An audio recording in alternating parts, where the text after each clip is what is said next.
What's up, guys? Stan from DC Motorsports. Today I have a quick install video for you.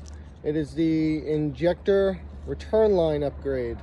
There'll be a part 2 to this video as I'm waiting for another product to come in from Quadstar Tuning, and I'll go over that as well. But this will be the first kind of video, I guess you could say, of the crew cab project that we have going on. It'll be sort of a mini series, not really a mini series, but it'll be a lengthy series, but a video series nonetheless of everything that we have going on with this truck. Enjoy the video. Alright guys, so we have my crew cab here. It's a 97 crew cab, long bed. It's actually a GMC, even though its badge says a Chevy. It is a 3500 single rear wheel, and it is the NV4500 with a 6.5 turbo diesel. And there's stuff falling off the truck. That's cool. The previous owner, I don't know what they did to this thing, but there's some hack stuff going on.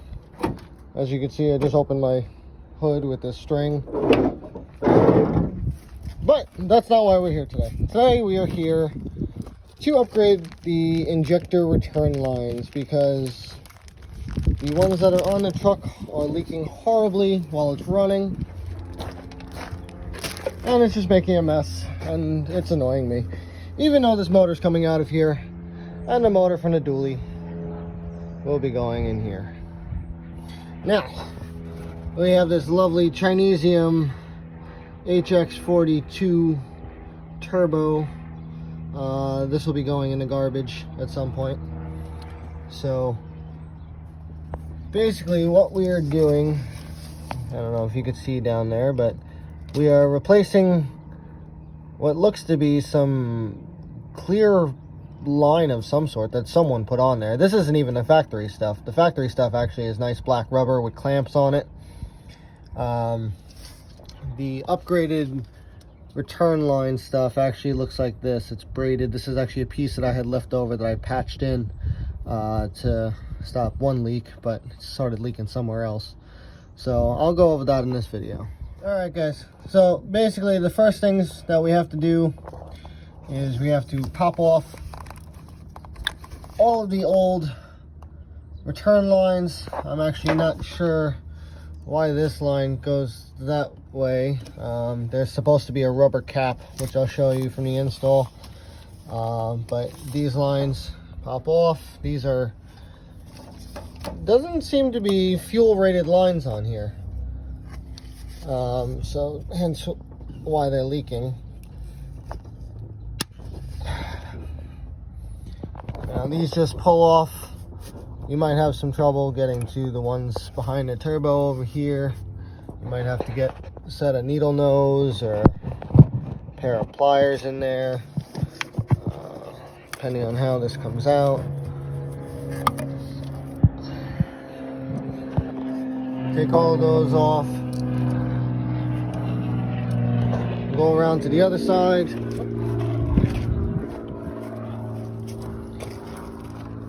On 5.4, so having these tires to climb up here is nice.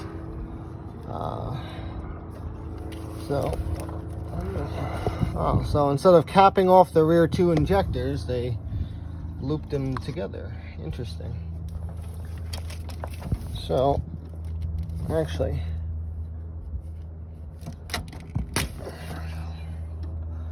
take all of these off.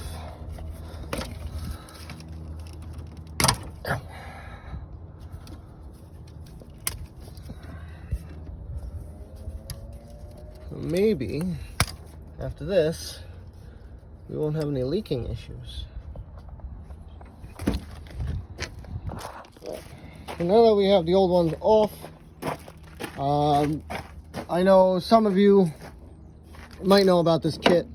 I did it on my crew cab when I had it, and it used to come pre-cut to certain sizes, but I guess in this version of the kit, John has decided leaving cutting the hose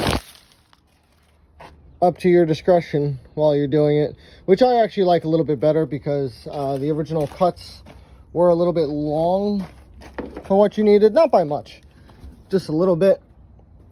And pretty much what we're going to do now is let me take a look at this. Oh, right, in the install kit, I don't know if you guys can see that, there are these two caps with clamps.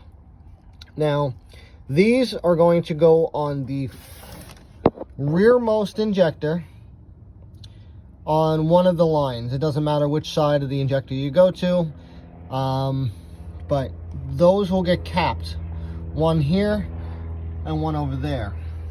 Then you'll take your return line, which you don't need clamps for, like the originals had clamps. This stuff is meant to just slip on, and you don't have to clamp it. It's very nice. And then you're just going to daisy chain it from that injector to that injector to that injector to that injector, and you're actually going to run it as this piece is here. This last piece then goes right behind the alternator, and it attaches to this metal return line hose that then goes up here by the injection pump. So let me pop these on here and cut them, and I'll show you that. Alright guys, we have the new lines installed. As you can see, those are the caps that goes on the last injector on both sides. Little rubber cap. It does have a clamp on it. It's a lot easier to do it when you are installing new injectors, obviously, because you could put the cap on before you put the injector in. But there's one return line, there's the other return line. Get the camera to focus. Goes to that one, goes over to that one, and then comes out here and goes to the metal fuel return line up there. Now, as you can see, there's enough slack on each injector so they don't kink.